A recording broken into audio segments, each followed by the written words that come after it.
Welcome to Vintage Vibe Vision. Dive into the enchanting world of nostalgia with us. Vintage Vibe Vision. We unlock the secrets of the past and bring you rare treasures from the golden days of television, cinema, and documentaries. What awaits you? Thank you for traveling through time with us at Vintage Vibe Vision.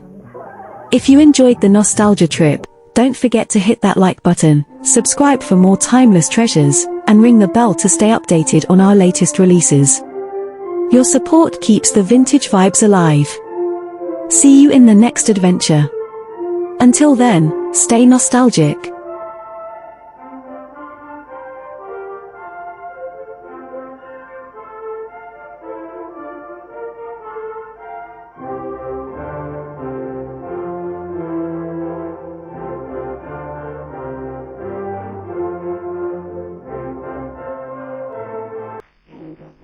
In the process, a high proportion of ex-pilots were to lose their lives.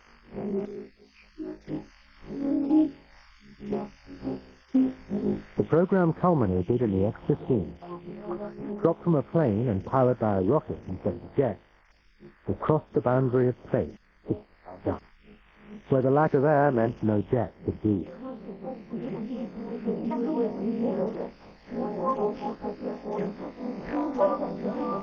It looked as though space planes, not ballistic missiles, would be the best way to carry humans into space. But then something happened, which threw this whole idea off course.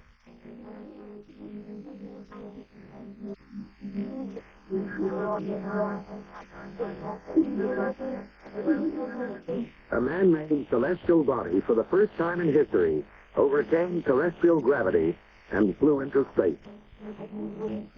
The Soviet government and the Communist Party declared, "We regard the victory scored in the conquest of space as an achievement not only of our people, but also of all mankind."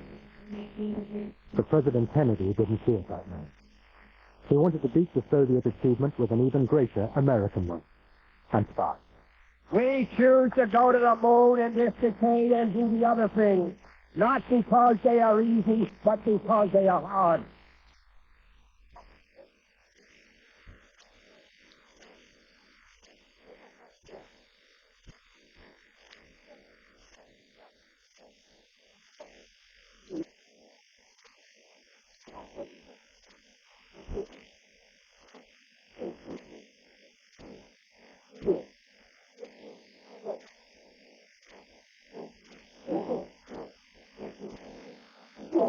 The mighty Saturn V ballistic stage rockets were chosen to be the workhorses of the Apollo program.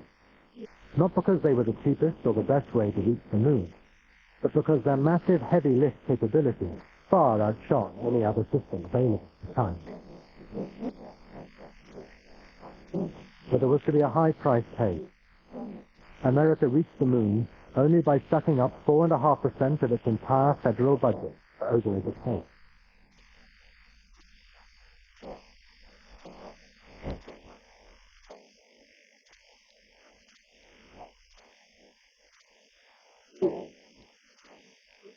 Worst of all, Apollo established the wasteful practice of reaching space in expendable multi-stage rockets. About 2 to 3% of the total mass of the rocket ends up in space and the rest of it's thrown away. That's not a good way of doing business. But the space race at the time had little to do with business, and more to do with politics. Go, go for land. Retro. Go. Lido. Go. Nice. Go. Oh, go. Welcome. Go. In space. No. It didn't seem excessive to employ a standing army of over 10,000 ground crew and engineers to launch these Saturn rockets, as the shuttle still does today. You're looking good. The Cold War was big government.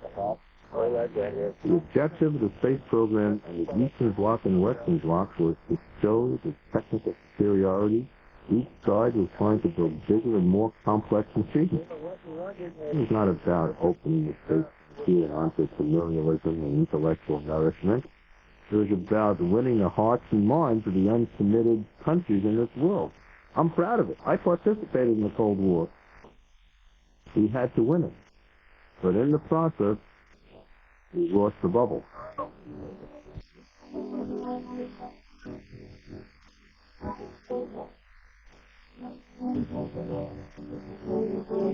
Apollo killed off the hope of routine access to space. The Saturn V was retired.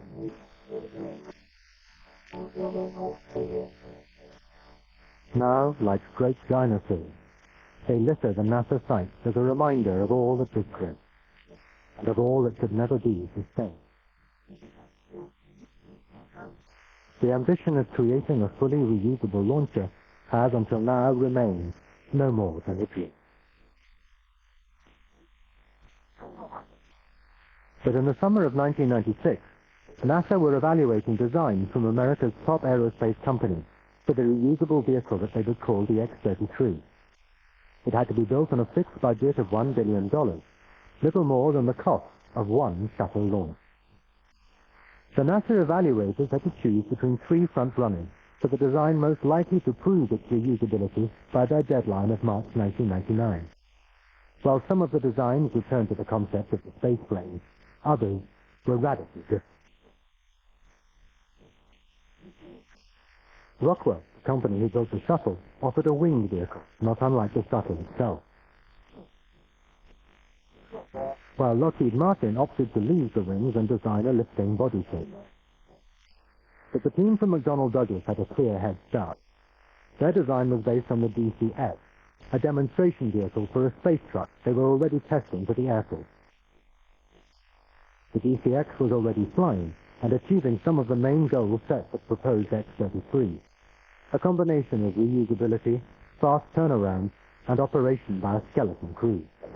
I'm figuring literally with thousands of people with a DCX, the goal to 3 people to fly it in the operations center with less than 15 people on what we call touch labor on the vehicle.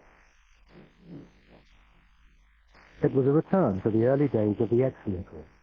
Rapid prototyping, using as much existing technology as possible. But the real revelation was the way the DCX flew. 10, 9, 8, 7, 6, 5, 4, 3, 2, 1.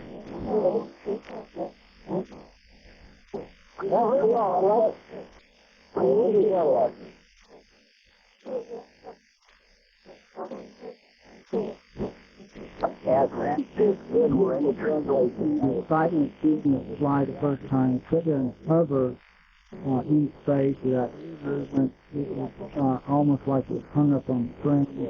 The excitement of, hey, this can actually work. You can get into space cheaply, portably, and very often make commercial space flight available to the general public much, much closer.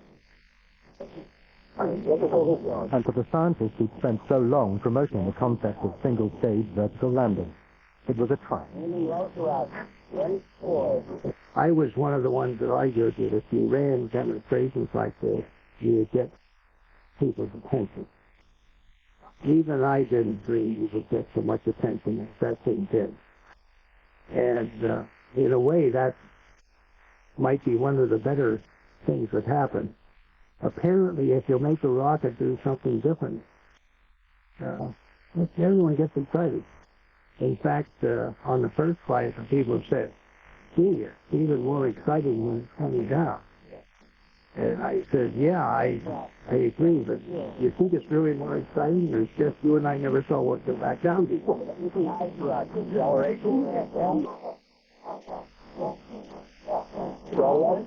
You got it. That's it. We're gonna do it. We're gonna do it. All right.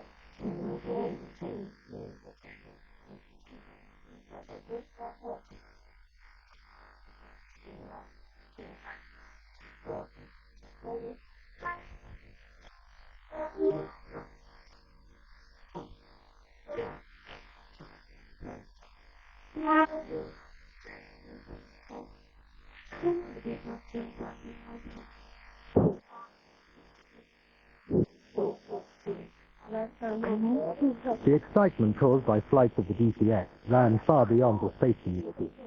People flocked to see the rocket that many believed could become the Volkswagen of the space age.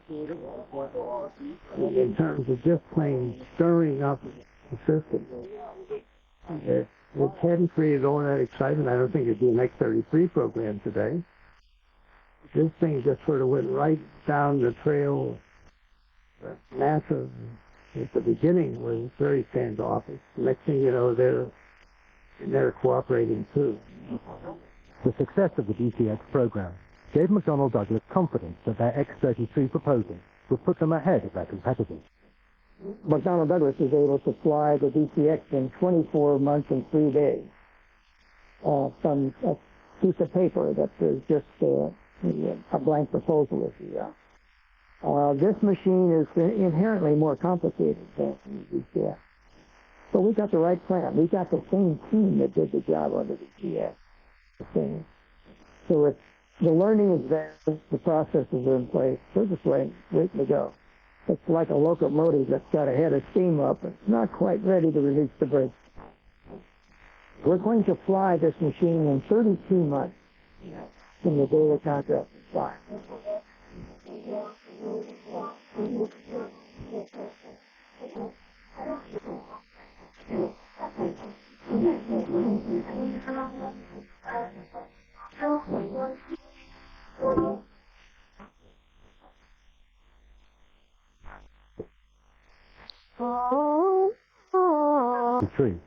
Vice President Al Gore revealed the winner. This is the craft that can carry America's dreams aloft and launch our nation into a sparkling new century. The unveiling of the chosen craft was a shock to many when they first saw the penguin-shaped vehicle.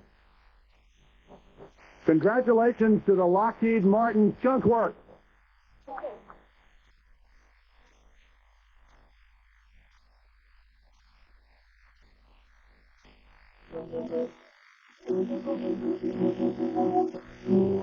For the team from McDonnell Douglas to have the prize snatched from their grasp was a bitter disappointment.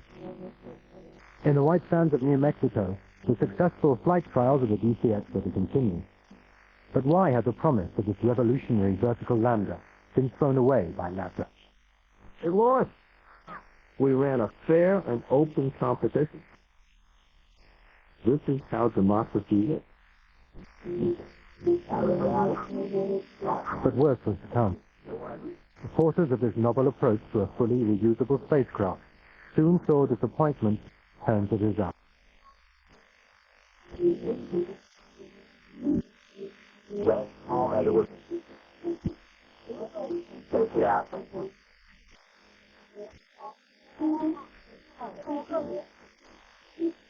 For weeks after its rejection for the X-33, the DCX exploded. Failure of one of the legs caused the vehicle to topple on touchdown. A small fall, but for many it was the end of the dream.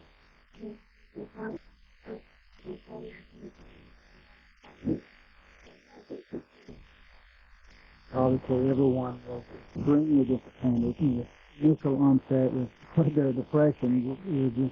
There's been so much of it to put so much of our time, effort, and careers into that. We hate to see it end like that. As the wreckage was towed away, NASA's old guard offered a sober assessment of the DCX's contribution to single-stage spaceflight. The DCX was a publicity ideally to heighten attention. Also, the DCX itself had no technology on it that really had to do with solving the problem. The engines were a 30-year-old RL-10 engine. The aeroshell was made out of the plastic that melted from the start. Had actually melted. And I never had a few. Out in California's Mojave Desert lies the legendary Lockheed Martin Skunk Works. NASA opted for its high-tech, high-risk approach to the X-33, perhaps because of the Skunk Works' reputation for building top-secret planes to very tight schedules. Lockheed saw the challenge of the X-33 as similar to the task they faced when building their famous Blackbird spy-plane, the world's fastest aircraft. It was built from scratch in under 2 years.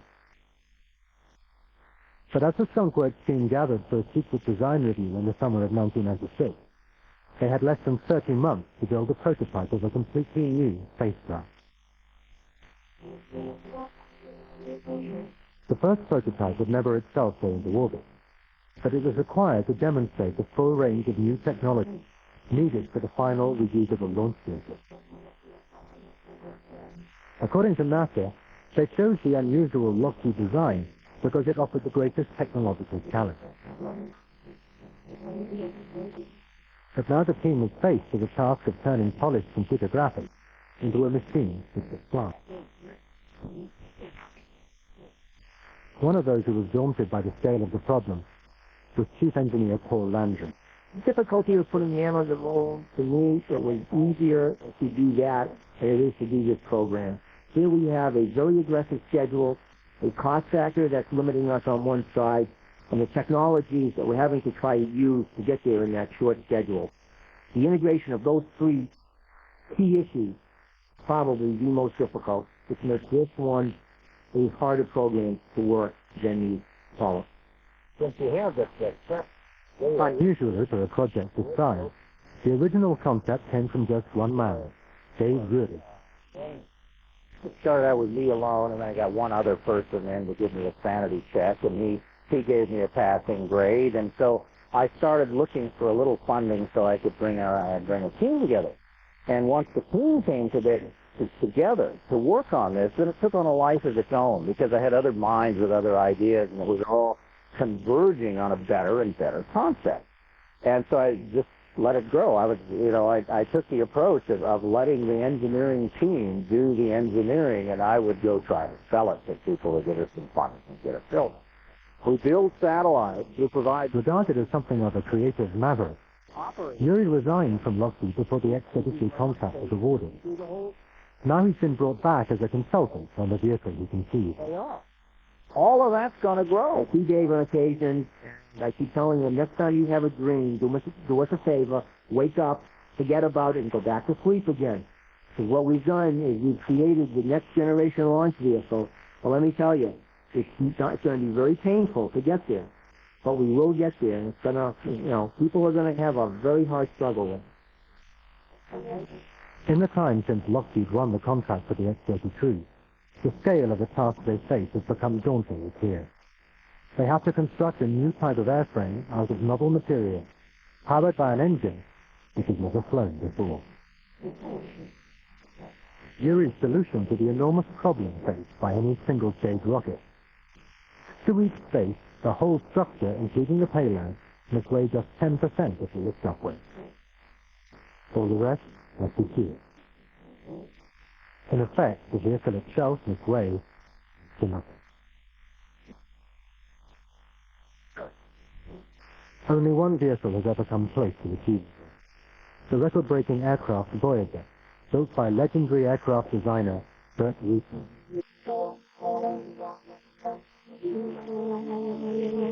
It was so light it was able to fly non-stop around the world without refueling. Its secret lay in its structure of advanced composites, plastic reinforced with carbon, which are light but incredibly strong.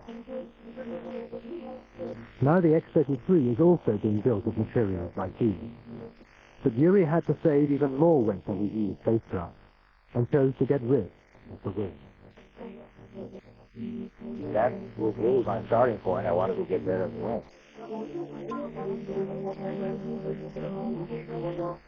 We're not counting on them for lift at all. The lift is provided by the body. So in order to fly the vehicle, control it, we need the test. But if you look at our vehicle, it's one big wing. The lifting body is a thick delta wing. And so we haven't got rid of wings, we just changed the shape of the wing so it makes a better hydrogen container. Yuri's solution has been to choose a fuselage shape known as a lifting body. Its aerodynamics gave the strange structure the lift it needed to fly. NASA had conducted extensive tests on lifting bodies prior to the shuttle. Once again, the experiments led to some spectacular disasters before a better shape was evolved.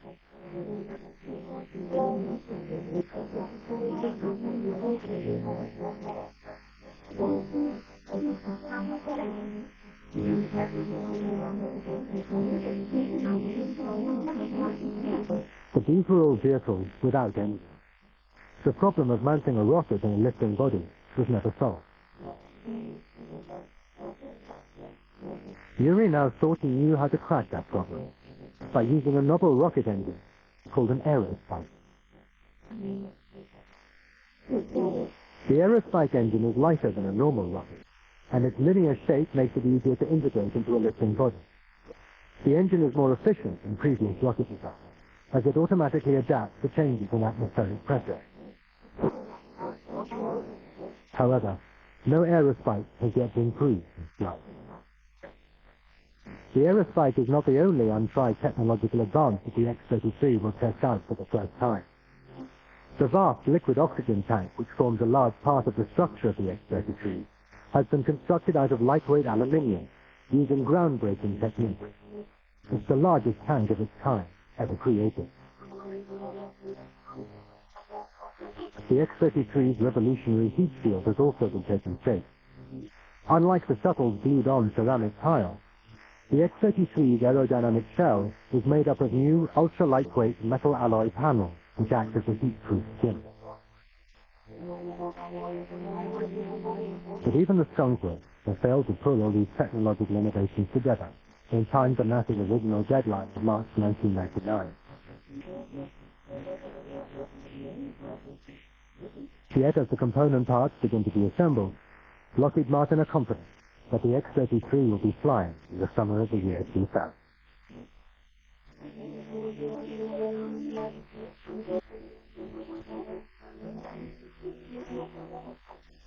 Some voices at NASA, however, are less certain technology tested by the X-33 will lead swiftly to an actual space-going vehicle. My own judgment right now is that we're not at the point where the technology is really ready to commit. Sure. Well, of course, that's why the X-33, which is picked out of these big concepts, is really not a vehicle to go into space, but it's an experimental airplane like the X-33, like the lifting bodies, or experimental airplanes to go to the shuttle. My guess is that we're looking at a 20-year time scale for having some vehicles. In future, though, it may not be NASA which sets the pace. Private spacecraft builders have arrived on the scene, and for them, 20 years is far too long. In the new space race, it could well be the impatient small-scale entrepreneurs who will win. They're claiming they could be in space by 2001.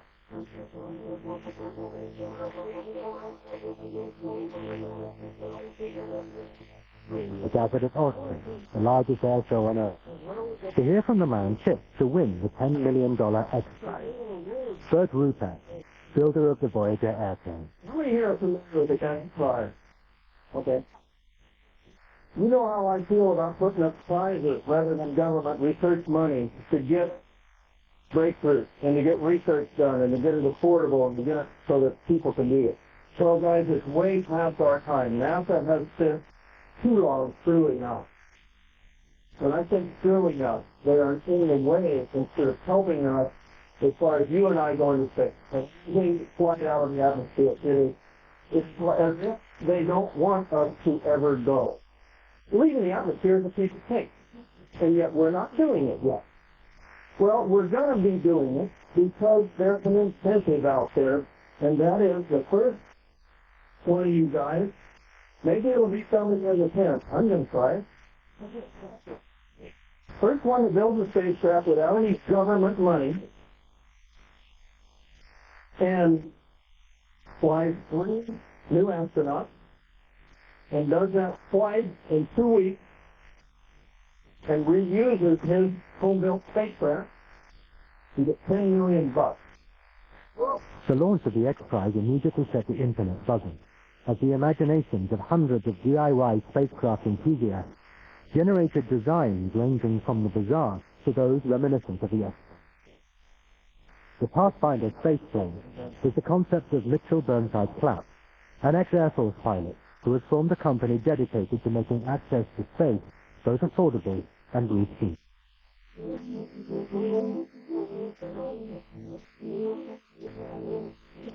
The Pathfinder is a reusable rocket-powered spaceplane. It uses tried and tested technology to reach space. Satellites could launch themselves into orbit from this city using a small second-stage booster.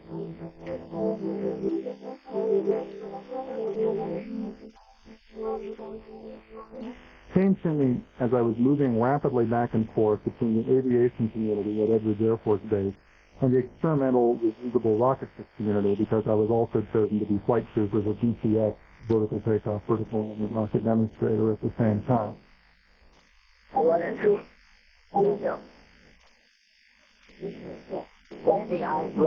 Bell ran down. Look at bridge go. -6, -4, -3. That came convinced that vertical landing, especially powered vertical landing, was a dangerous, unusual, dangerous, new, risky flying practice that, at the end of the day, did not seem to be feasible. And I thought about tanker operations as being routine and comfortable, and I realized as I started designing the airplane that it would, in fact, work out quite nicely with in-flight refueling. The Pathfinder vehicle takes off horizontally the way people were meant to fly. He flies up to a tanker where they transfer the bulk of the propellant needed for the flight into space from the tanker. By making the tanker do the hard work of lifting the bulk of the propellant off the ground, the aircraft that goes into space can be lighter. Everything becomes simpler and becomes a fundamentally buildable airplane. And so, for Pathfinder, we are attempting to adopt an aviation pattern from the very, very beginning. We fly under standard certification rules. We do nothing dangerous. We don't violate field length boundaries just because we have a rocket aboard. We're an airplane, first and last. We're an airplane that has a separate heat shield and a rocket engine and carries an oxidizer as well as a fuel. But at the end of the day, we're an airplane. Another of the X-Prize entrants has taken its inspiration not from the aeroplane, but from the helicopter.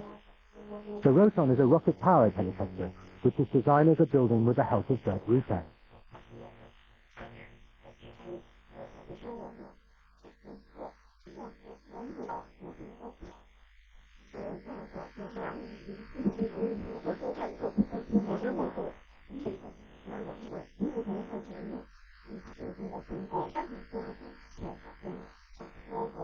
In the middle of the Mojave Desert, not far from Edwards Air Force Base and the Lockheed Skunk Works, is Bert Rutan's famed company, Scaled Composites. Bevan McKinney and Gary Hudson, designers of the Rotan, have come here to discuss the lightweight materials they are using for their spacecraft. What's built into the Pegasus. Interesting piece of hardware. First proposed this idea. It was the telecast. It's talking about spinning things. I don't know why spinning things are being and it's a crazy concept. It's not anything like it. It's just in configuration. It's not, people have been convinced now that airplanes should look like it may look like in the future. And it's just that either. Strange as it might seem to attempt to build a space-going helicopter, the Roton does have a precursor. The Hiller Hornet was a tiny helicopter designed in the 40s, which achieved simplicity by powering its rotor blades with ramjet engines at the tip. The Roton will use a similar arrangement, replacing the jet with rockets. Interestingly enough, among engineers that we've talked to who are competent helicopter and rocket designers, we have not yet found one who has given us a reason why it will not work. Usually after about 10 minutes of saying, well, gee, that can't work, they say, well, actually that helps you here or here or here. And by the time they're done, they're asking a senior expert consultant to hire on. When the Roton team first brought their idea to the meticulous Bert Rutan, they were encouraged by his enthusiastic reaction. It was the first time in probably 10 years in which I looked at something and I said, wow, there is something really, really significant here. I'm a helicopter pilot, and I know that you can take a helicopter at any altitude and fail the engine, and it's actually a very good way to get down. especially when you're flying over unfriendly terrain. It's a better way to get down than an airplane. So if you think about it, especially a reusable spacecraft, it's got to not just go up, it can down also. Keep in mind, coming down is a big problem. I think coming down by hovering on rocket thrust is a stupid answer, frankly. This is a wonderful way to get down. To use the rotor as a decelerator, and then to use that stored energy to stop your rate of thing. Phenomenal. The Roton's biggest advantage is its ability to fly and land anywhere. Roton is a very liberating form of space transportation device. It will be able to be used commercially. It will fly from remote airfields with the same facility as an ordinary aircraft. And secondly, it will mean for the first time ordinary people will be able to go into space at reasonable cost.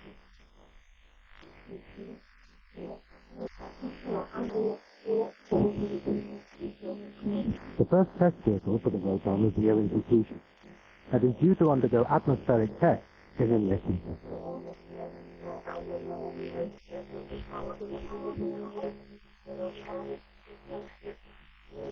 Meanwhile, Bert Rutan is working on his own artificial experiment. Again, the watchword is simplicity. The space shuttle is absolutely the most complex rocket that will ever be done, because the breakthroughs in the future will be towards simplicity, not towards more complex. This is the first stage of Rutan's space concept. An ultra-lightweight aircraft, again constructed with his famous plastic composite. Called the Proteus, it can fly to 60,000 feet, nearly twice the altitude of a normal aircraft. From high in the atmosphere, a space-going second stage would launch from its back. The Proteus first flew in September 1998, but as yet, the second stage is still to be wrapped. However, Rutan is confident he'll have plenty of passengers queuing up to be on the first spacebound flight.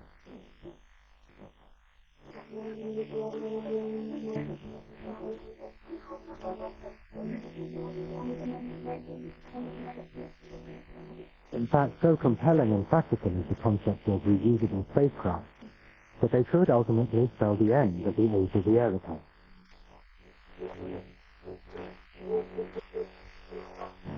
By using ordinary kerosene instead of the expensive liquid hydrogen used by most rockets, fast turnaround spacecraft could soon compete with the immense operating costs of long-haul jets. And for a man who is already building his own space-going vehicle, such an idea seems exceptionally attractive. To sit in an airliner burning fuel continuously at 30,000 feet going all the way to London can't be the best way to go there. It would be a lot more fun, and we're going to find very affordable ways to do this.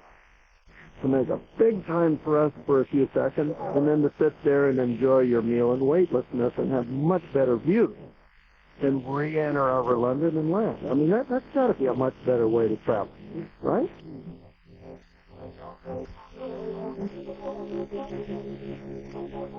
As work continues to make access to space cheaper and easier, some people are already convinced that orbital transport is the next big business opportunity. I want to be kind of the American Airlines of the 21st century. We can provide transportation to orbit. We can provide transportation anywhere on the surface of the Earth in a much faster and efficient system. When you're going to space to get to somewhere, you can get anywhere on the surface of the Earth in 45 minutes. It means London, for example, is 31 minutes from California. Tokyo is 26 minutes from Washington. You can travel at speed because you're moving out of the atmosphere.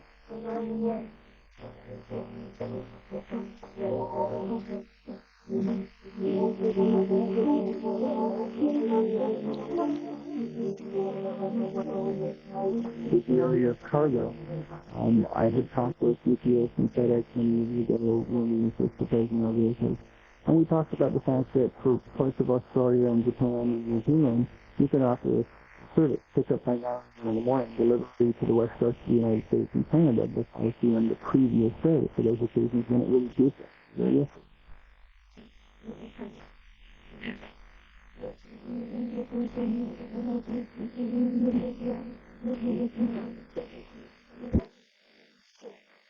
But as the dreams of would-be space entrepreneurs are being nourished by thought of cheap access, space for all, in reality, the race to build a backyard spacecraft remains a much more expensive and dangerous operation than most amateur rocketeers would like to admit.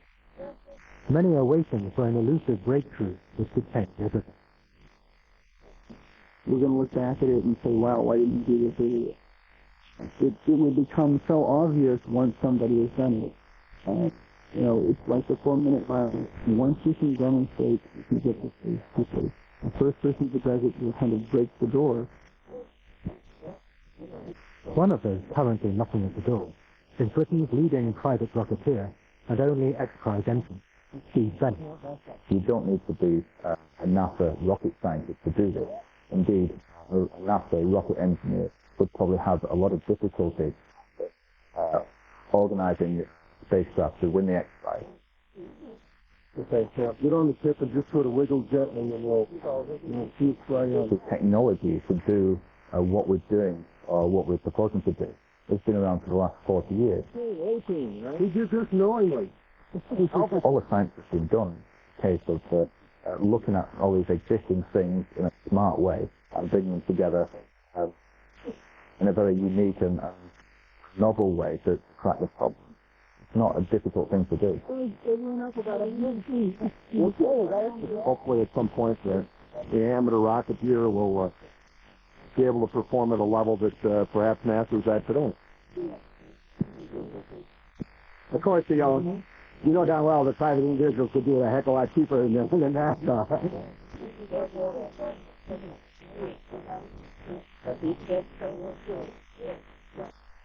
Well, I've always worried about so cheap access, because I think we're in a certain short myself. To get into space, you have to achieve an orbital velocity of 7 and that's never going to. That's a All three are now running full throttle. Columbia is traveling over 1,000 miles per hour at 1 minute 29 seconds. We're heavily on the solid rocket boost and triple rate speed over 20 seconds. The hazards of spaceflight are very confusing. It is a dangerous and as the more we do this, the risk gets better. In an airplane, one chance in essentially you yank it off the fly. That's the kind of risk that people can take without understanding. If the risk is 1 in 100, which is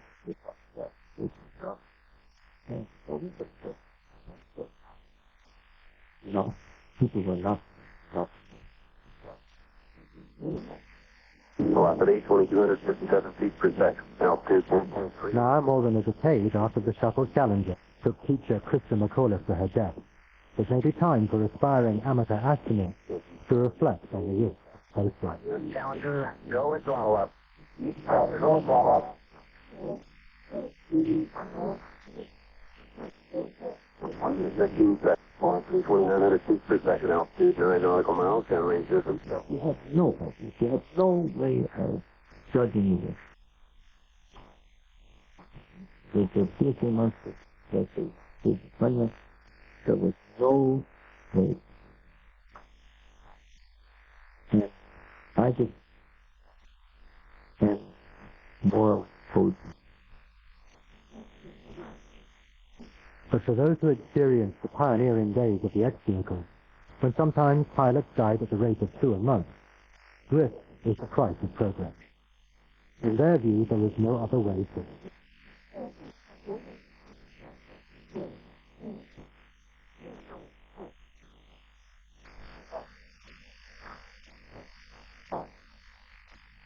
That was a pretty heady day. Now, nowadays you think, ooh, man, you have to shut that all down. Well, if we had shut down things because there's risk being taken, we would still be traveling across this country looking up the assholes of an oxen. And that's not the way to go. That's not the future, and that's no fun. Yeah, we're clear, and the skies are clear.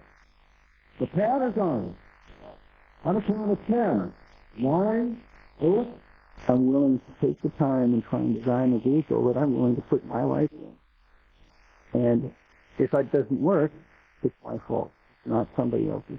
7, 6, 5. I think if no one dies going after the prize, why then they're not really going out and truly searching for new ideas. We're in the pioneering business, and people lose their lives in the pioneering. We need people that are courageous and people with the wits about them.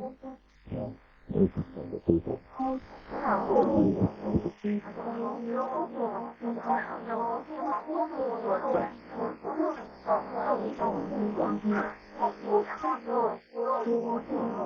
As more and more people join the race to break open the space frontier, a winner might emerge sooner, you think.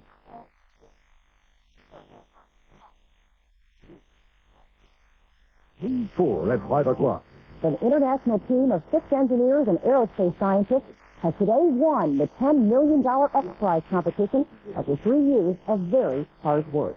Good evening and thanks for being with us. This morning at 7:15, 3 members of the team successfully piloted their spacecraft on a suborbital trajectory, hitting a peak altitude of 68 miles. And here to this announcement, Getknows announced that it is beginning design on an orbital propel, which is certainly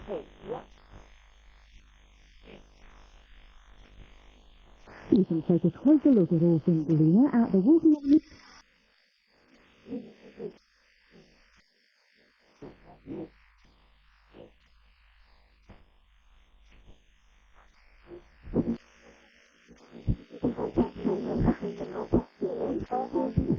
The advanced guard of lunar development will be led by intelligent machines, like this robot called Nomad.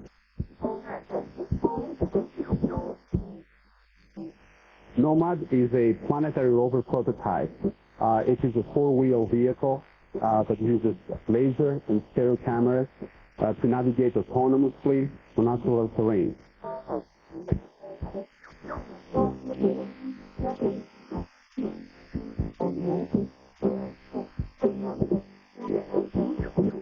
Autonomous navigation means no human control. Nomad makes its own decisions, so can explore environments where humans can't survive. The wheels fold into the compact 1.5 meter wide hull, so it will fit inside the payload bay of a standard deep space rocket.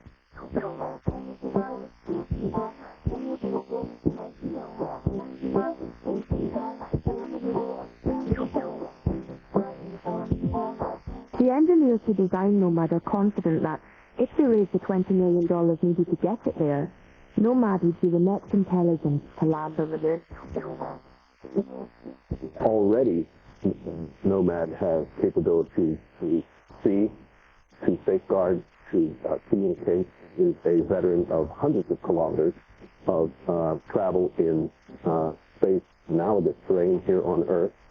And it is a continuing, persistent evolution of the technology and the operations and the ideas that are essential to carry us from Earth to back to the moon. Once on the moon, Nomad can be programmed to scour the landscape for the ideal locations for the first base. Derivatives of the Nomad design will be roaming on the lunar surface, looking for materials to extract, try to perform scientific investigations, and prototype this notion of robotic colonization of an extraterrestrial surface.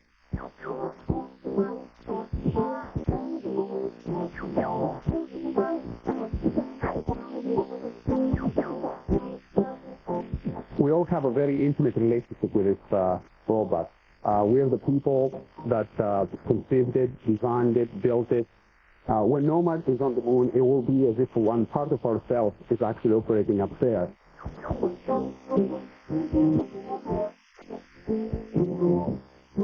If Nomad finds a good spot, then a second wave of robots might arrive. They could carry superior skills.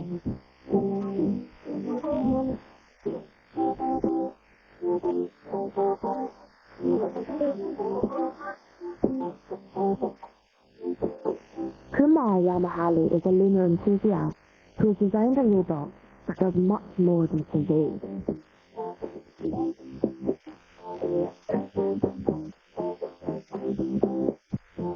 The moon will be teeming with intelligent robots during the next 30 years. This particular one is called the Common Lunar Lander. It comes from a craft launched from the Earth, possibly assembled in space as we are traveling, and lands softly on the moon like that. And then the robotic arm picks up the soil from the moon, very much like the lunar simulant dust that we have here, puts it in the oven here. The solar collector collects the sunlight, focuses here, and points it to the soil, and we make any material that we want. Briquettes, tiles like this one, for example. We have made this one from the lunar soil, and if you make bricks and beams of certain particular shapes and sizes, you can assemble them much like we build homes on this earth.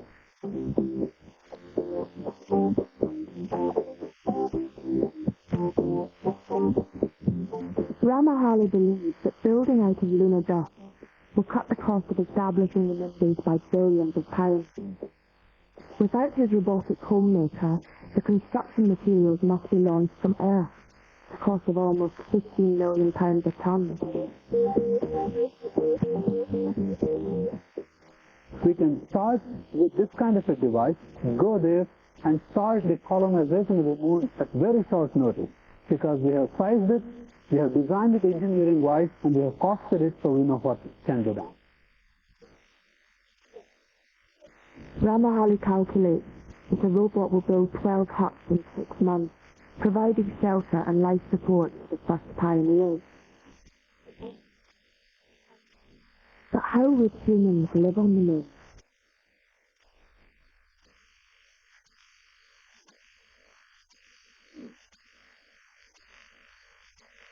Astronauts have already survived extended stays in space stations, but they were orbiting close to Earth and so could be resupplied. Rocketing food all the way to the moon will be vastly expensive, so lunar pioneers will have to be self-sufficient.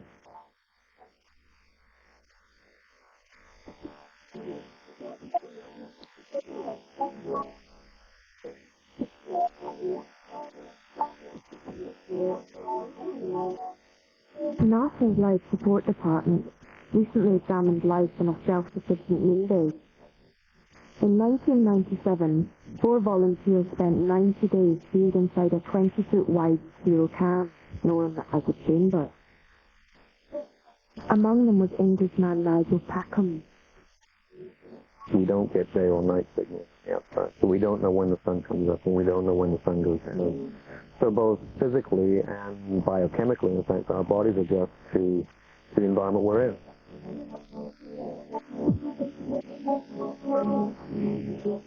I think to a whole, the crew actually slept very, very well in here. But you've got to remember also that the person who's sleeping underneath you is only 2 feet away, and that you can hear everything that they're doing and they can hear everything that you do. So that gives you some idea of what a lunar base might be like.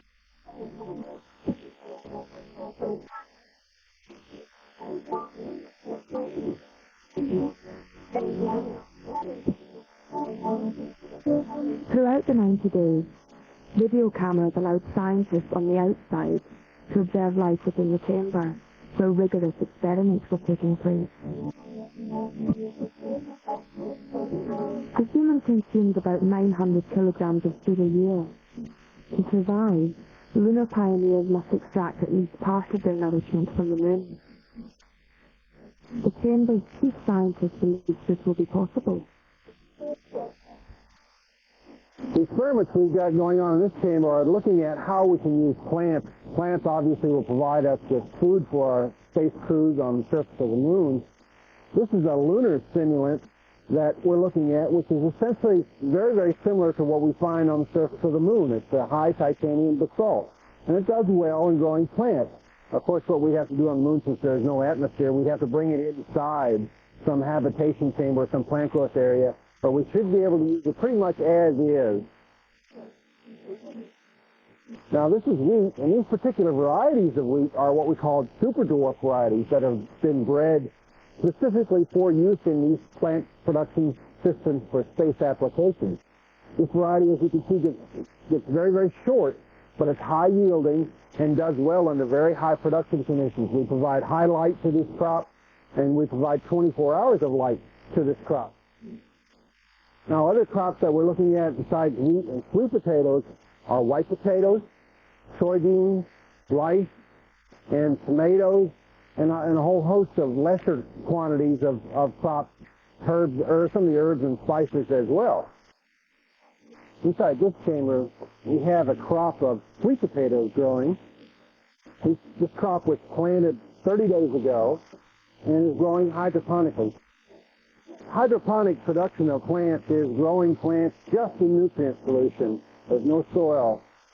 The reason we like to do that is that we can very precisely control the amount of nutrients that they get. And we also then can grow the plants in a much faster way. There's a lot of different food species we can make from sweet potatoes, both the roots, normal sweet potatoes, but also a lot of the tops are edible, like salads and whatnot. So we have research going on in our food science and food technology areas looking at how can we take the sweet potato plant and use as much as possible for consumption for our human food. We did evaluate a diet that we would potentially use on the lunar surface, made up of about 15 different crops. I'm not sure if taste-wise you'd want to do that for 3, 4, 5 years or longer. Certainly on our first missions to the moon, we're going to be forced to grow only those types of crops. But I think as we go on in exploration, we may want to look more at animals, for example. Maybe even starting out as lowly as fish and working our way up from there. I have 1270, 1270 in B1. 1270 B1? Well, I'm here. Let me do the other one again. During photosynthesis, plants emit oxygen that humans can breathe and transpire water that humans can drink.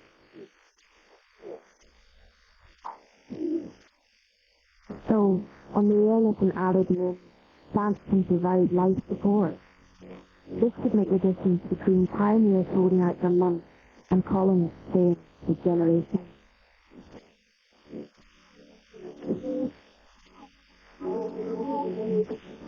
In the chamber, NASA scientists tested an ecosystem which supports human life indefinitely, but is also compact enough to fit inside a moon base.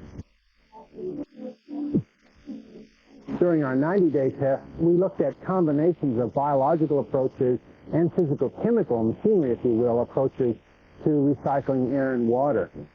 Nature has done an excellent job of devising methods for providing life support to us on Earth, so there's no reason why we shouldn't adapt those same methodologies for use in space as well, and that's exactly what we're doing.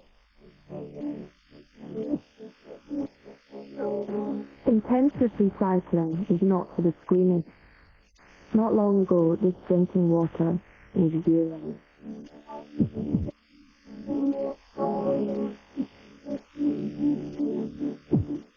Well, let me take you on a quick tour of the bathroom while we're here. Right here is what remains of the urinal hose.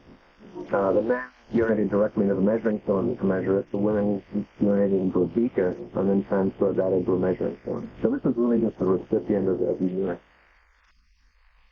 The solid waste was actually collected and logged in the chamber, sent out of the chamber, and incinerated outside, the product gases of which is mainly carbon dioxide. The plants feeding on that carbon dioxide then provided oxygen back to us, and also food in the form of the grain.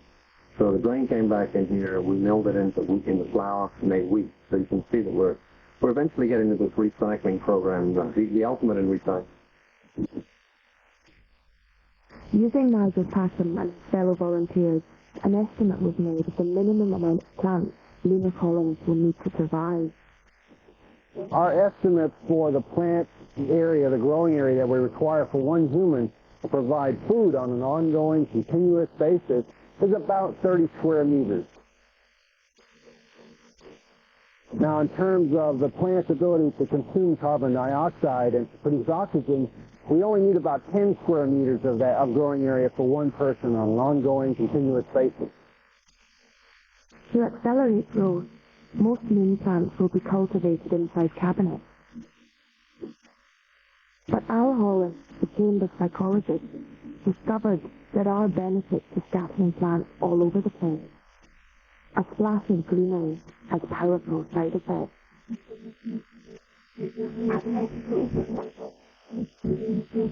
Closing that hatch, the last time, slamming it down and closing that hatch, has a psychological effect, and it's the sense of finality that, yes, this is going to be my world, there's no going back.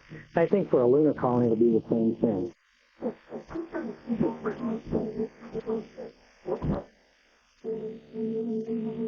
Anytime you're looking at people in long-duration confined environments, you must start thinking about normalizing their life. Because these are normal, high-achieving people in a very abnormal living situation because they're cut off from their larger social milieu. So anything you can do to normalize that life is important, which includes the use of plants not only for physicochemical regeneration, but also for the psychological regeneration that occurs with contact with plants. Diversity of life forms is very important. If we could have pets on a lunar colony, if they weren't too distracting or too disruptive, that would be even better.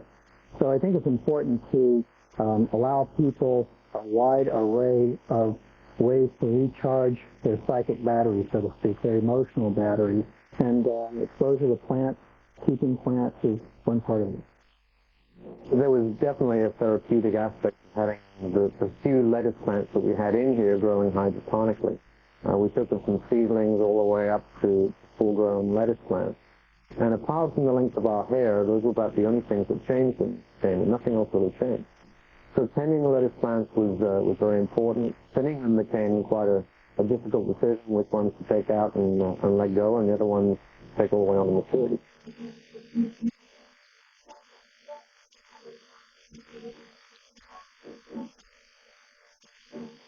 We have techniques to deal with almost all the contingencies that we've looked at.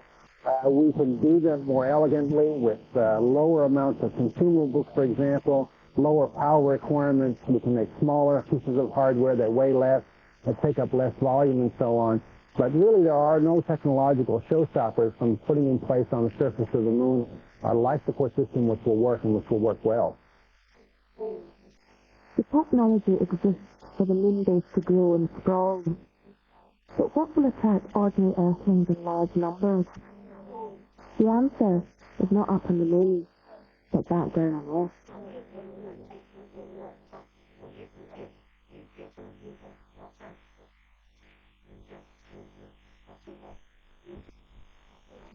Do I use it more? No.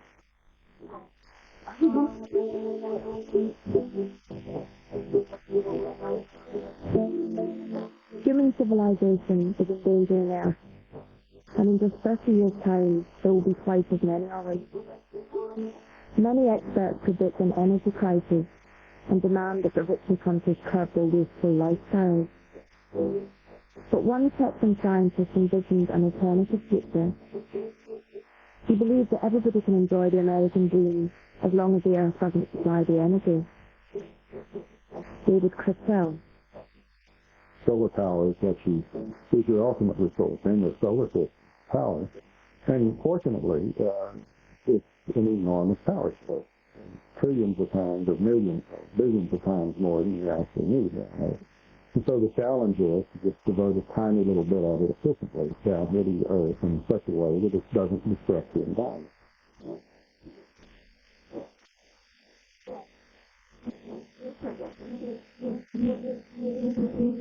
But the sun is often obscured on Earth.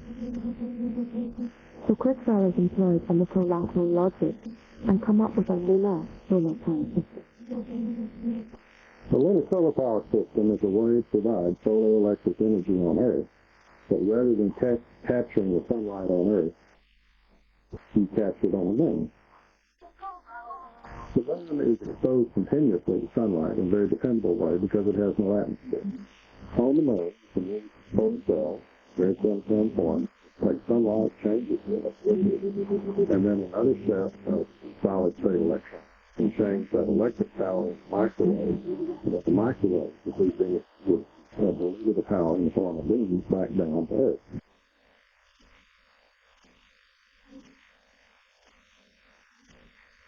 To provide all the power Earth uses without burning any fuel, the Moon must be turned into a permanent industrial outpost. Large tracts of its surface would be covered by solar power stations, all manufactured out of lunar dust.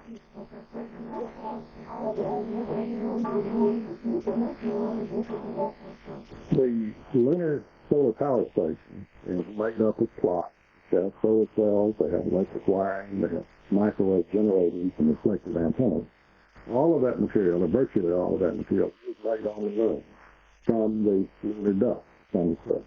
Most of what you're building is glass, and virtually all of the lunar soil is being made into glass. These solar panels. This is not a science fiction thing. There's no doubt at all. Good.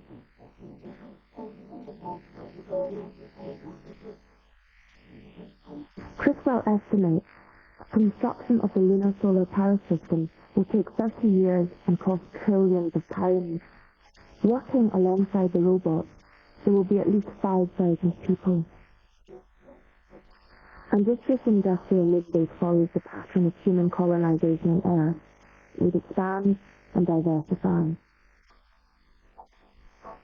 Once you have a source of wealth in the money, it'll become like a mining town in Colorado back in the last century.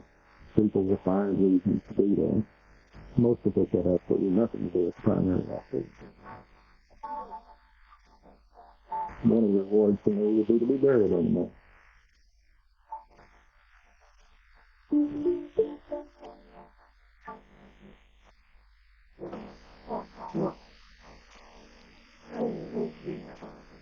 Some lunar enthusiasts believe the draw of the moon for Earthlings will be so great that a spectacular and luxurious city will grow up around, not work, but entertainment. Among those promoting this vision is English space economist Patrick Collins. As economic growth continues, more and more of the work we do is to do with what people want, what customers want, not what they need anymore. And one of the things they want is tourism. And frankly, the world is getting smaller and smaller now. You know, there's nowhere you can go that's new. There's nowhere you can go where you're out of reach of a mobile phone. So space is the next frontier for tourism. The first people to go there are going to be adventurers, people for whom it's really their life ambition to go to the moon. And then there's going to be, you know, the rich will go once it's really comfortable and safe. And I guess if you go there in 100 years, it'll be pretty much like Vegas.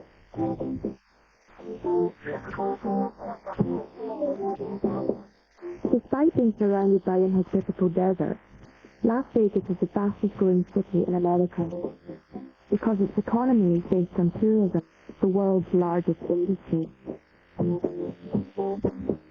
Some of the hotels here cost over £1 billion, as much as a small moon base. A lot of money is spent on tourism on Earth. More people spend money on vacations than we do on science by far. Everybody likes to imagine themselves being on another planet, exploring the solar system, and this is now getting to the point where it will happen and can't happen. Now that prospectors discovered water, we can have a golf course and a swimming pool.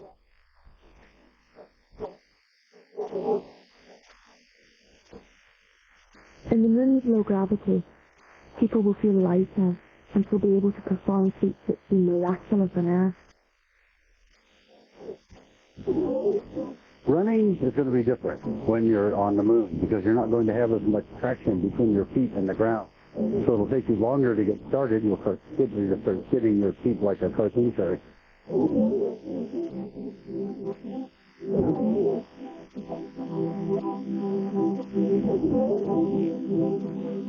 In fact, if you wanted to, you could actually run across the swimming pool walking on water.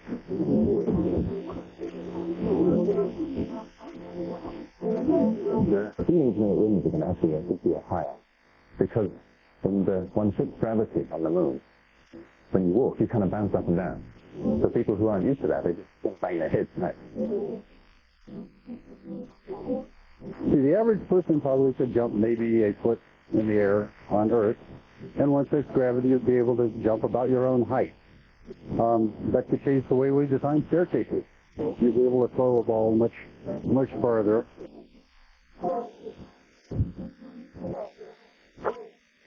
I don't know if we'll have enough room for a golf course, but you could imagine what it would be like to drive off the tee with 2,400 yards.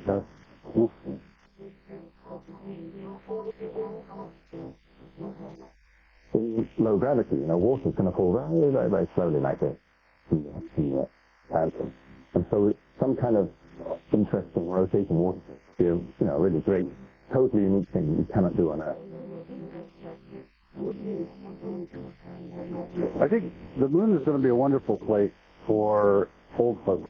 One of the biggest medical disasters that can hit an elderly person is fall down and get a hip fracture. If you fall down on the moon, you don't get hurt. You could fall down on a concrete surface and it'd be just like landing on pillows. In one fixed gravity, humans can fly like birds. So from here, well, if this was the outside view, the other side of the apartment might be into a dome from the top of the hotel down to there. So you could go out into the balcony, flap your wings, and just fly off.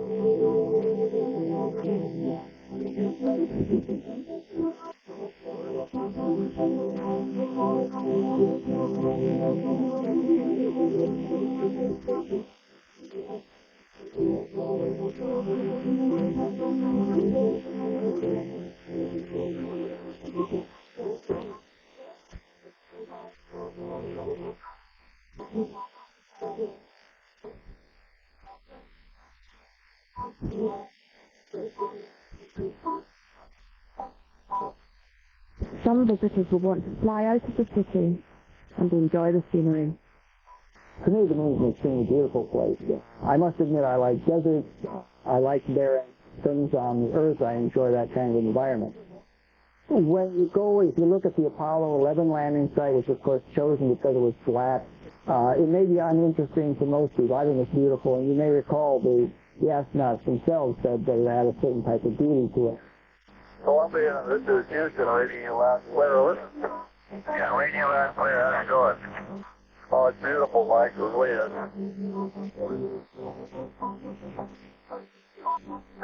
But if you go, for example, to the Apollo 15 landing site, you've got a mountain behind you which is 5 kilometers high. You've got a valley in front of you which is 1 kilometer across and 300 meters deep. It's a mini Grand Canyon, if you will, and it's just spectacular. I think there are many, many areas on the moon which someday will be national parks.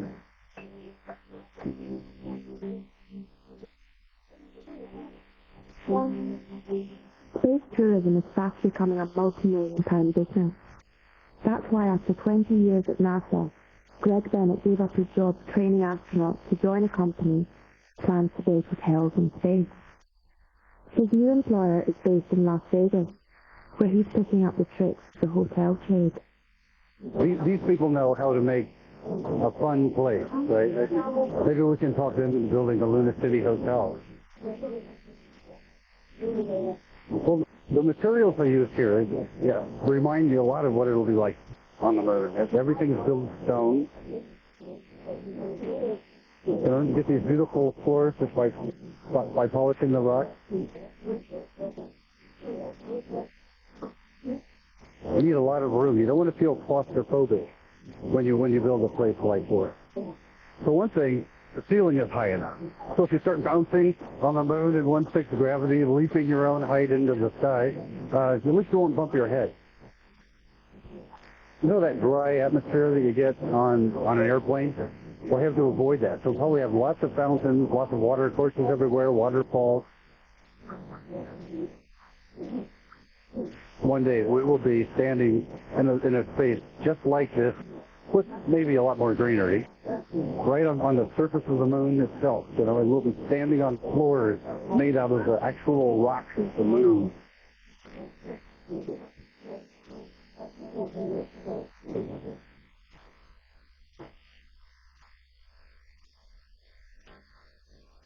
Proposals for moon hotels include a kilometre-wide glass dome costing billions of pounds to build.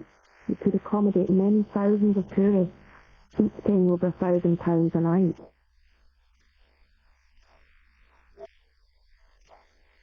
Well, within less than 10 years now, we'll have short trips to space.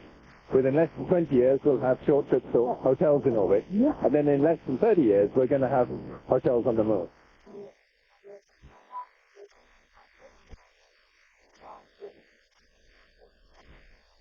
If we get this evolution going and move at the same pace that we did, or even half the pace that we did during the Apollo era, 30 years from now, I can imagine tens of thousands, hundreds of thousands of people living on the moon.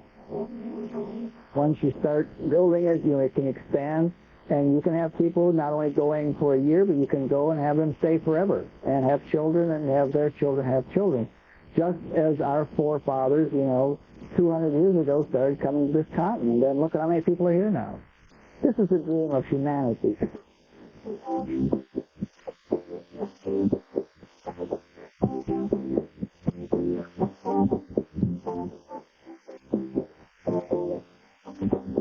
The drive to colonize might one day propel humanity further across the solar system. The moon could then become a launch pad for this next phase of space exploration. The moon is quite important to the long-term continued human exploration of the solar system, because it's filled with all these important things that humans need to live and work and prosper in space. It's already been established that lunar rock contains the metals most prized by the aerospace industry. You can use the magnesium, the aluminum, the titanium to build spacecraft to go to Mars, to Venus, to Jupiter, to the stars, for all I know. To build those things, to transport them into space from the Earth's surface is very, very, very costly. From the moon, it's quite inexpensive once we have that complex set up.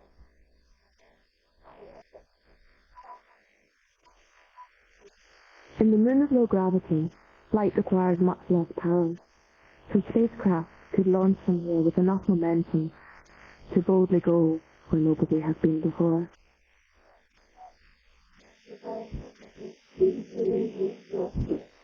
I think by the 50th anniversary of the Apollo program, the moon will be occupied by many thousands, maybe hundreds of people. It will be the grand central station, if you will, for the solar system. And it will be the primary place that humanity offers. It will be our first, not just outpost, but the first place that we really live. I think there will be children born in it, some of them a few years old. So, and that'll be just the start.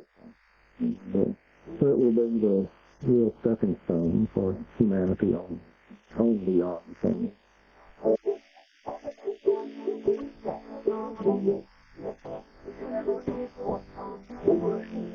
We're starting into a brand new era, a brand new millennium, and I think we can accomplish anything that our imaginations allow us and that the technology is available for us. And it's so hard to predict what can be possible, but why not have orbiting businesses and orbiting hotels leading to human settlements on the moon and scientific outposts and even hotels on the moon and Mars eventually. All of that's possible and will happen. The question is when.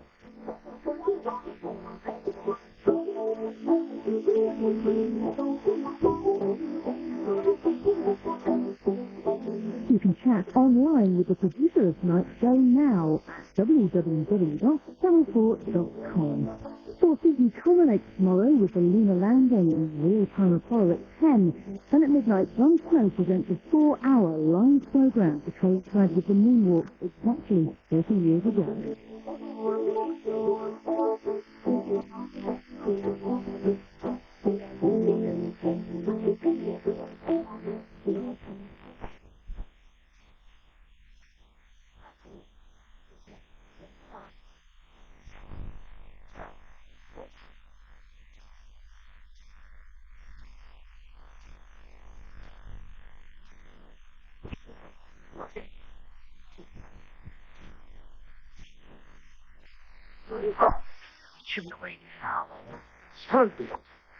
Less than 2 hours after leaving Earth, astronauts Neil Armstrong and Buzz Aldrin are about to make history by becoming the first men to land their craft, the Eagle, on the moon. At 1346, the Eagle undocked from the command module Columbia. Astronaut Michael Collins continues to orbit the Moon, while the Eagle starts its descent to the lunar surface. I think that the final descent to the lunar surface was, for me, the highlight flight. Very challenging. A lot of unknowns. For a pilot, it was wonderful. Once you start the power descent, you have committed yourself, and you only get one chance because you're burning fuel. As you start down, you can't go up and say, oh, let me try that again. 50,000 feet above the Moon's surface, Neil Armstrong and Buzz Aldrin received the command from Houston Mission Control to ignite their descent engines. Eagle, Houston, we read you now. You're a go for PDI, over. Roger, understand. At 46,000 feet, the Eagle turns onto its back, so the landing radar points to the Moon, approaching the lunar surface at a rate of 3,500 miles an hour. Okay, all flight controllers, go for landing. Retro, go. Fido, go. Guys, go. Control, yeah. Telcom, go. GNC, go. Ecom, go. Surgeon, go. Capcom, we're go for landing. Suddenly, the computer becomes overloaded. All of a sudden, beep, beep, beep, beep, a light comes on, and you have an alarm. Heart rate probably goes up a little bit. You say, what is going on? 1201 alarm. Same type, we're go, flight. We're go. Same type, we're go. At 500 feet, the alarm stops, but Armstrong realizes the computer is guiding the Eagle into a huge crater. He has to take manual control of the craft with under a minute's worth of fuel left. 60 seconds. He knew he was running out of fuel. We didn't know exactly how much fuel he had left, so we were beginning to hold our breath about that. 3 feet, 2.5 down. Straight shadow. Down. 4 forward. 4 forward, just into the right level. 30 seconds. 30 seconds. Forward, just. Contact light. Okay, engine stop. Tranquility base here. The Eagle has landed. Roger, Tranquility. How many do we have here? How many did we get? Huh? 340 feet. Well, yes, comparing to, yeah.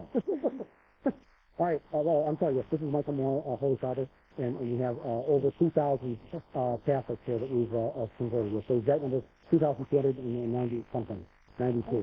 There. All right, please, thank you. Hello? Is anybody know what's going on? The guy who's on. But hopefully they got the message. Yeah. Hit squad to die. Let me tell you, folks, this week's show is only 30 minutes long, unfortunately. That's why we're kind of rushing along here instead of the usual 40 minutes that we get. Now, this is due to Channel 4's extended celebration of the anniversary of the first landing on the moon. Okay, now let's see what now. Now, we as Americans were the first and only people to land on the moon, but an English network is taking time away from our show, an American show, so we can celebrate this event. I mean, they should be giving us extra airtime tonight, right? Or we're being penalized for something we have a right to celebrate, but you know, I don't know. They've done being on there. You know, every big event we spectate is nice, and the English did a hell of a job watching our accomplishment on television. You got to admit that. Huh? Well, that's true. So you're saying that they did have something to do with the moon landing? Yeah. By the fact that they watched it, and like the day after, they read about it in the newspapers, and that can't be underestimated either. Oh, that's true. Okay. So they were right in it. Okay. Well, I guess then you have a right to watch this because you watched us do it, right? Thanks for watching tonight. We'll get next week. This is the greatest record ever of my family. Going back to Jordan, remembering the things we can't want to see. Maybe not left. We get sponsors of the team. Enjoy the whole. And that's tomorrow night at 11:30 on Core Music. The Eagle has landed, and now that first small step is about to be taken. Jon Snow relived the moment precisely as it happened 30 years ago. Next. Hold up, Ed. I've got an idea.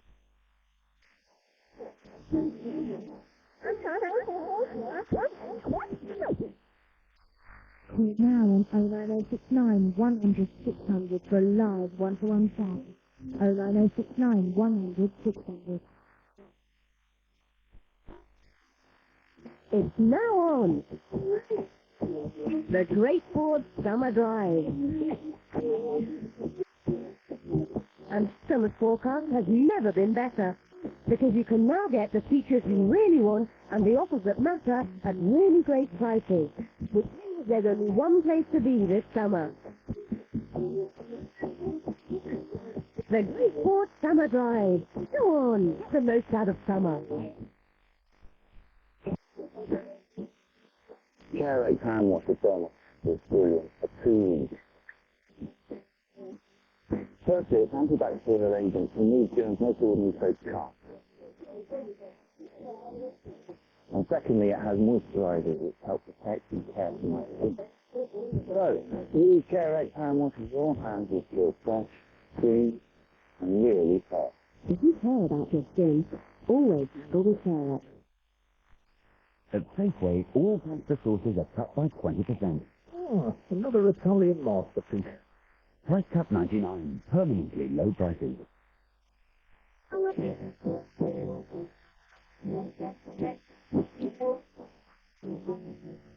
Good evening, here is a special report.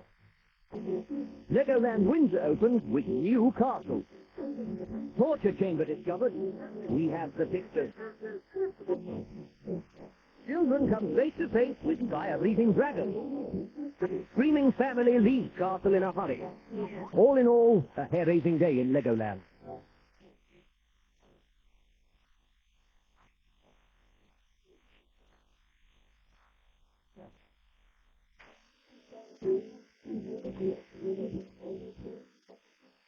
This is Channel 4. Allow the fun begins with Jon Snow in real time and with actual footage relive the anticipation and excitement of one of the greatest moments in history, man's first ever moonwalk.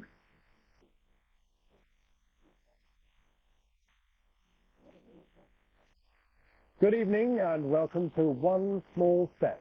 30 years ago tonight, 21st of July 1969, man completed his most daring and brilliant journey ever.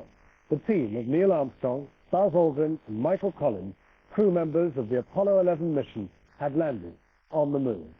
Tonight, on One Small Step, we aim to follow live the real-time events of that night, culminating in Neil Armstrong's first fateful step on the moon's dead and dusty surface. Our guests with us in the studio tonight were all involved either in Apollo 11 or competing against it, and they include the first man ever to walk in space, two of the key people in mission control, the doctor who said who was fit to go, and the man who was responsible for selling the whole shebang to the rest of the world. Before we walk on the moon, we live the history of the American-Soviet space race. With exclusive footage of the astronauts in training, we'll see what it takes to make a good astronaut great, how they cope with the physical demands of life in space. With the Vietnam War in full swing, what sort of world did Apollo leave behind? Finally, we'll have recently discovered film of the astronauts touring the globe, conquering heroes who came down to Earth with a bang.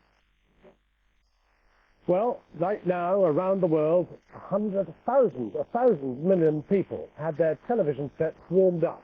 Funny old things like this, beautiful things, but this is a classic fiction set, all tuned to Armstrong's broadcast, and not to mention everyone working on the mission itself. I'm joined in the studio by Violet Berlin, who I think was a baby at the time. That's right.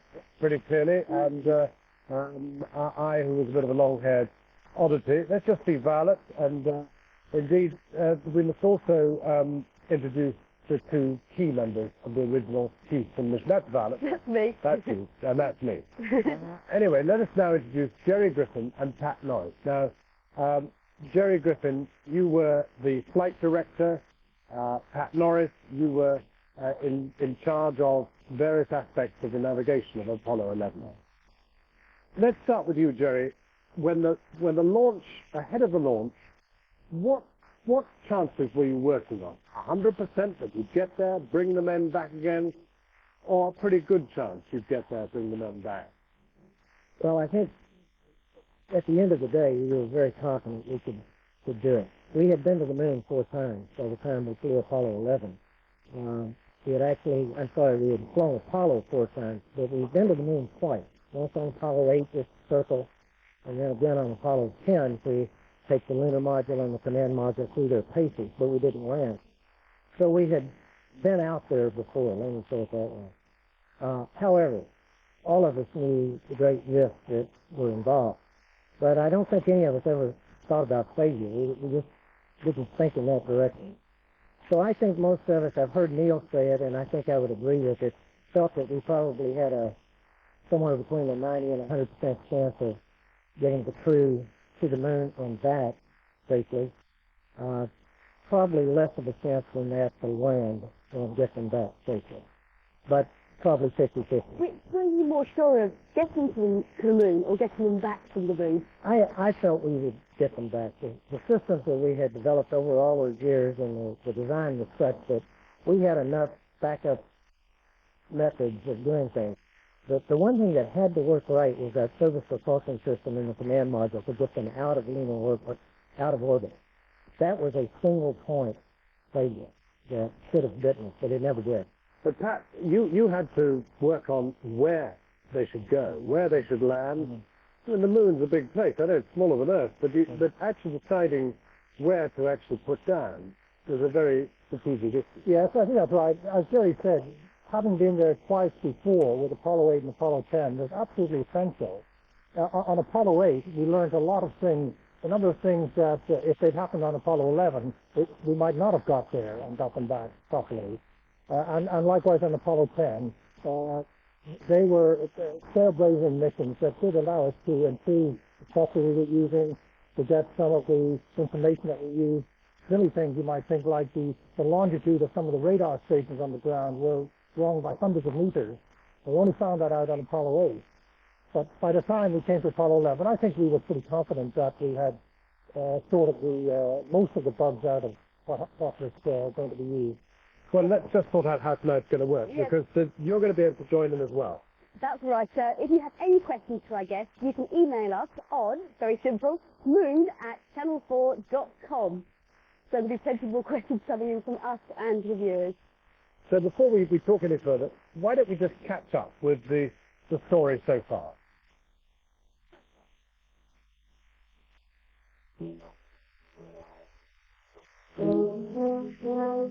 On the morning of 16th July 1969, the three astronauts, Neil Armstrong, Buzz Aldrin, and Mike Collins, enjoyed a traditional NASA breakfast with steak and scrambled eggs.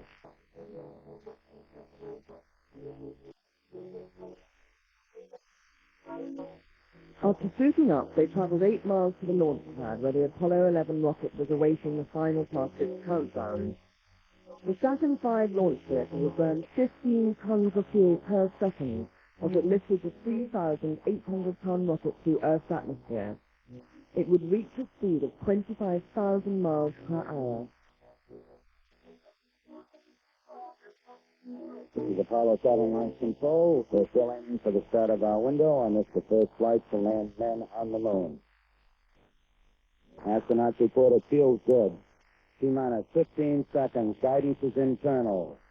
12, 11, 10, 9. Ignition sequence start. 6, 5, 4, 3, 2, 1, 0. All engines running. Liftoff. We have a liftoff. 32 minutes past the hour. Liftoff on Apollo 11.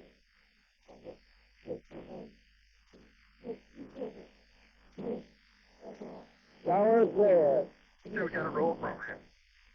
Neil Armstrong is playing the whole schedule.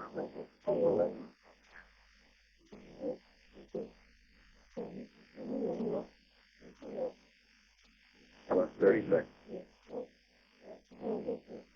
Roll complete and the pitch is programmed. 1 Bravo is a abort control mode. Altitude 2 miles. We're 1350 in the start box. Set 8 miles downrange, 12 miles high. Velocity 4,000 feet per second.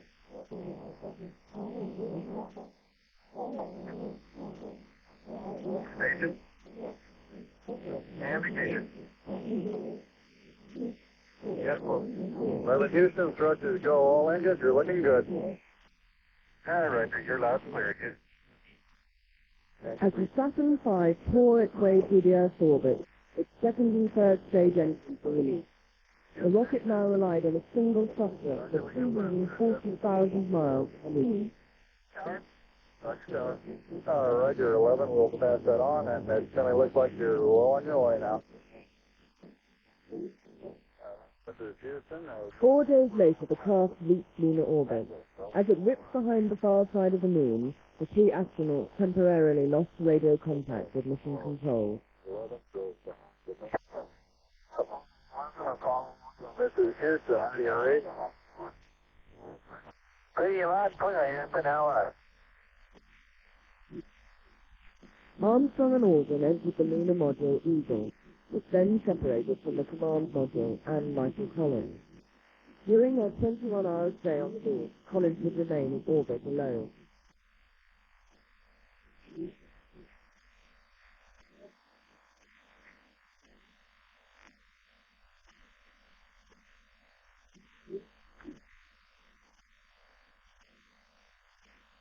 Eagle, you're looking great. Okay, all flight controllers, Jonah, go for landing. Retro. Go. Fido. Go. Nice. Go. Control. Go. Telcom. Go. ESP. Go. Ecom. Go. Surgeon. Go. Capcom, we're go for landing. Roger, go for landing. Moments from the moon's surface, the lunar module computer suddenly became overloaded and sent out an alarm. 1201. Roger, 1201 alarm. 1201 alarm. Stand tight, we'll go, flight. We're go. Stand tight, we'll go.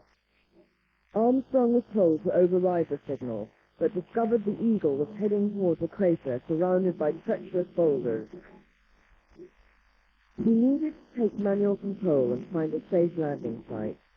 With only seconds of fuel left, it looked as though the mission would reach perilous end. 75 feet. Start looking good. Down and half. 5. 6 forward. 60. 60 seconds. 60 seconds. Lights on. 40 feet down. 2.5. Picking up some dust.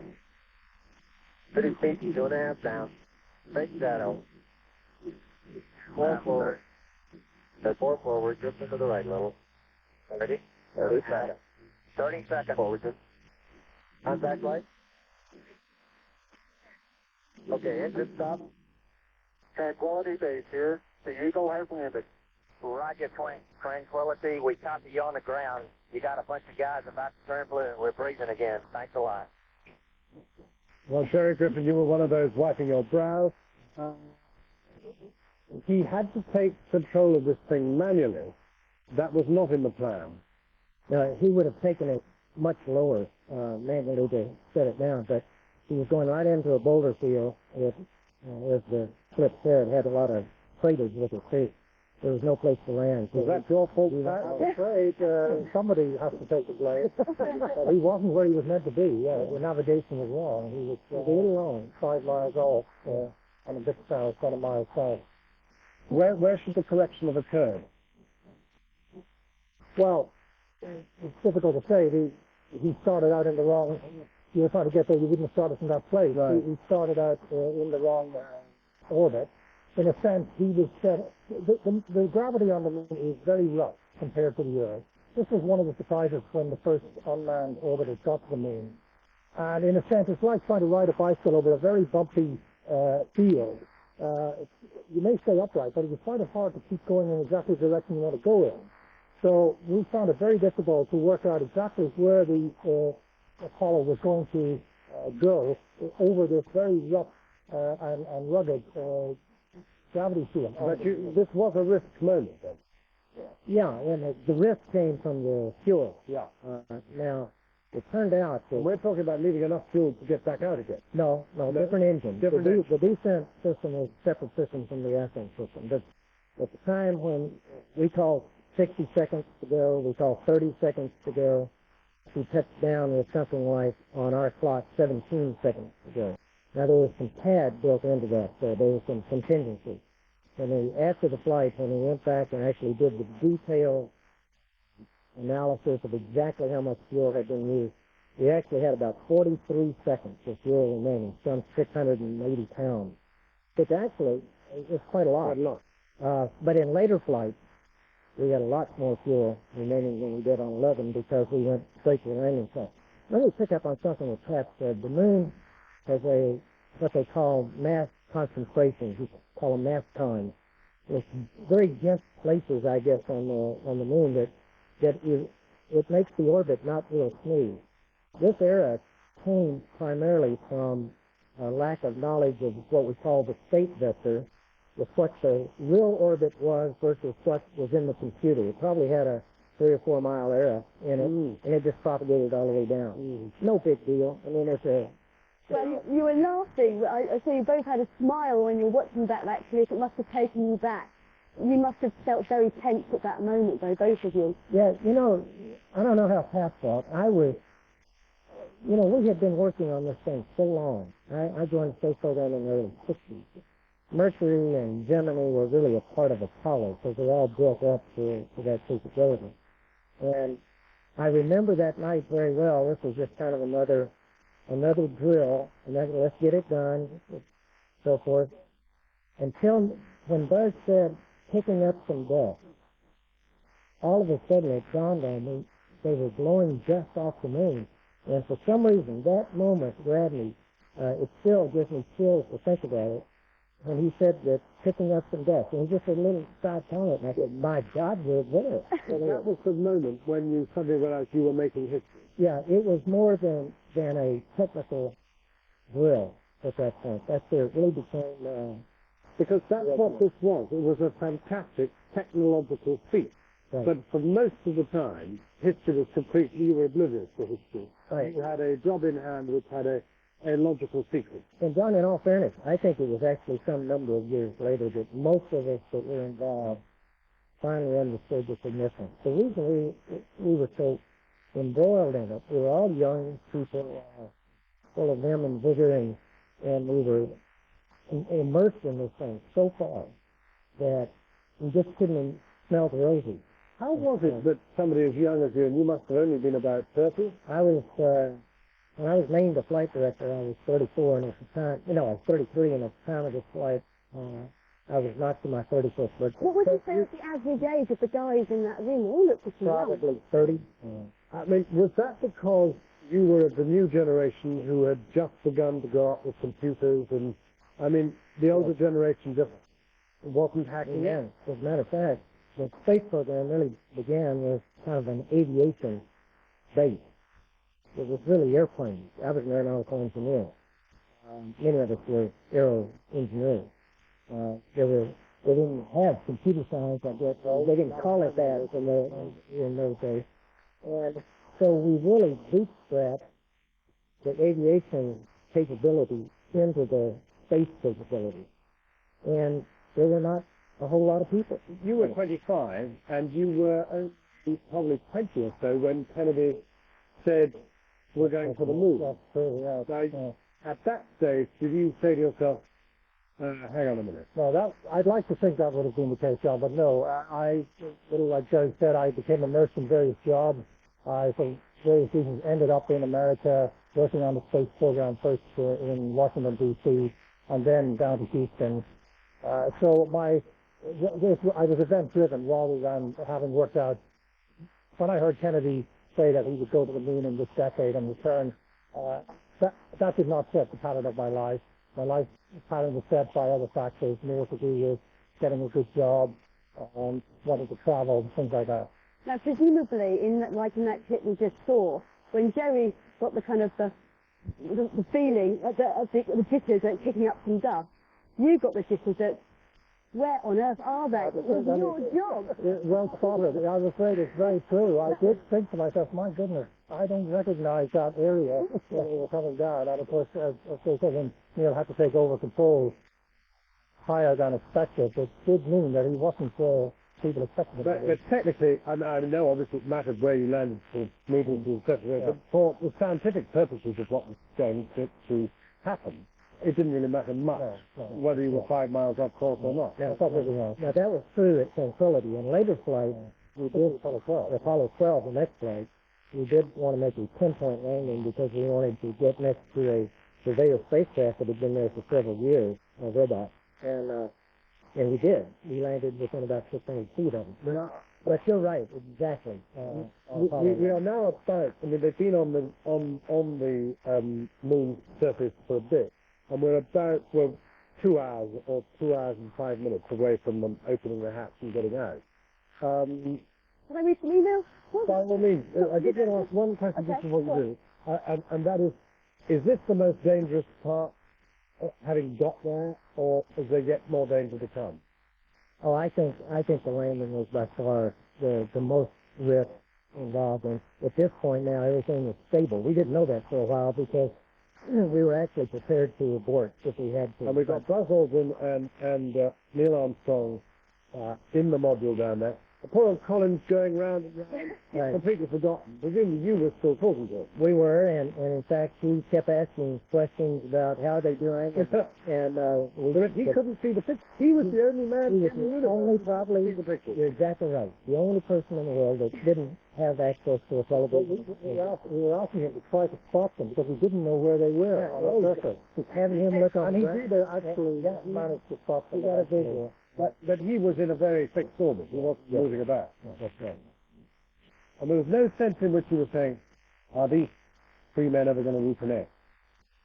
Oh no, I guess there was a little, but not. There was not at that point. We were committed. There wasn't a lot we could do. We had one ascent engine to get them back up in orbit. The rendezvous had to work, so the options had become much less involved.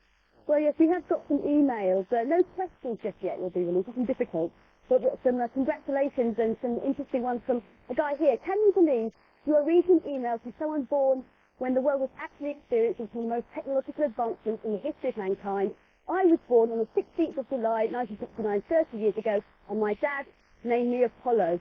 Oh, I'm very sad about that. May God bless you all. Looking forward to our program. Apollo, Simon Kenry.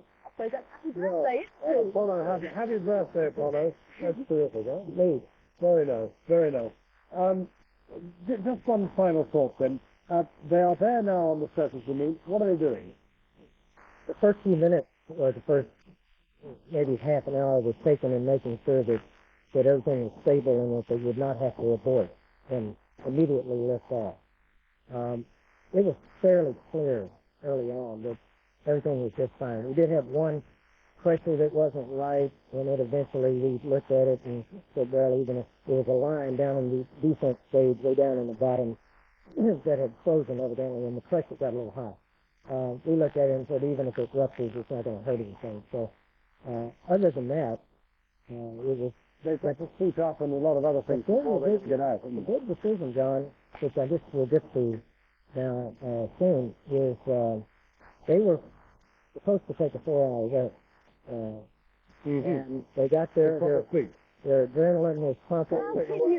They felt good. And there were some of us that suspected that was going to be awfully hard to do. They wouldn't have slept anyway. Well, we're certainly going to revisit that very soon with Chuck Berry, who was the doctor, who presumably was monitoring these furious pumping pulse rates and the rest of it. But first, what about the mechanics? I'm going to walk over to our mock-up of the, was it Launchpad 39A? That's right. That's right, over here. And here's our fantastic model of the moon rocket, Saturn V, the biggest rocket, most powerful rocket ever made to actually work with its 5 engines. And to explain it, really, is best to talk about the bits that came off it. We start at the top here, and this is the escape bit in case there was some problem on the launch pad. We've got to come down to here. And then come back down to the bottom. This is the first stage, which fell off as soon as the whole bit got up into the sky, with its 5 engines. Now this bit here is the interstage. Now, most famous bit, because there's a camera at the bottom of the second stage here, where we can actually watch on the footage the interstage falling off. And I think we had that in the footage we showed just then. So the interstage comes off, then the second stage boosts the rocket up to Earth orbit, and then it's the third stage that takes the command and service module, and of course the lunar module, all the way to the moon. And what happens is that when they're on the way to the moon, the command and service module comes out, and comes back down and picks up the lunar module from inside and pulls it out of the third stage. And if I just pop that back in there to show it with these, it's like that. And on they go all the way to the moon. And when they get here, Michael Collins stays in the command and service module. And here the lunar module, Buzz and Neil climb into there. Michael goes off round the moon on his orbit, and Neil and Buzz have to land somewhere, who we described. We didn't know exactly where at the time, but we know it was on the Sea of Tranquility. There you go. It's fantastic. I mean, undoubtedly, the whole relationship between the module and the nose cone, and the actual capsule that is extraordinary. I mean, the precision, getting that to come off and come back in again. Well, actually, it doesn't show on that model. There were 4 panels that opened up and made that lunar module a little more successful. They were called SLAs. Incredible. Little cloud that it opened up. And I gather it was less telescopic than kind of like an egg box and kind of... That's correct. Compressed. That's right. The gear, the lunar module gear was retracted, all folded up, and that was blown out as soon as they pulled it out. I mean, how much have we learned in 30 years? I mean, we wouldn't do that nowadays, would we? That's an interesting question, John. I really think that if we went back to the moon today, there would be very little difference, except we would certainly have much more computational power so that task job of a little bitty machine like this, would match one of those big things we had on the ground. But I think the techniques would be very nearly the same. I think we would rendezvous in lunar. We'd have what they call lunar orbit rendezvous, which was a big discussion for a long time, whether to do it there or do it around the Earth. But our two chaps, Neil Armstrong and Buzz Aldrin, are in a very, very confined space. Yes. I mean, just to remind you, we're sort of 2 hours off the moment when they actually open the hatch and come out. But they are in this now succeeding 2 hours in very, very confined space. Very much. During which they are going to have to put on their space suits. They've got to get their big backpacks on, and they've got to get all of that hooked up, and it was very, very cramped. And one of the things that you can tell from the voice tapes when Neil starts to get out, with 2 of them in there trying to get one of them out, was not easy. Now, Buzz came out fairly easy, but he had a lot more room. But the fascinating thing is that there aren't the pictures that there are nowadays. I mean, they didn't film every aspect of what they were up to. Did we get no pictures of them shooting up or anything like that? That's true. And of course, there are no photos of Neil, a couple ones of Neil himself on the moon surface. Really? Because he had the camera. I think they had a camera, but for some reason he didn't take any really good ones. There's one of his foot, and I've seen one of the back of his leg. Anyway, that's jumping the gun. That's still in the capture. Yeah, this one in the capture. Would the astronauts actually have been, because were the astronauts only really there as backup for if the computer systems failed? No, not at all. This was a very, very much a hands-on piloting job to land this thing in the late stages, much like a helicopter. I mean, it was that kind of thing. But it was always intended that man would be in that loop in the final stages. Now, could it have landed automatically? Yes. But it no telling where it would have landed, not landed right on top of a boulder. And then, obviously, to do the exploration, I've always contended robots are good. I mean, you got to have them as a precursor. But when it comes time to explore something, you need man and women there to do that. It will not work. It's not true exploration unless you can put people. Were you aware at this point of shortcomings of the plumbing that you've got with you? I mean, that was just the module that you particularly wanted, or did you sort of really say, thank God we've got this thing right,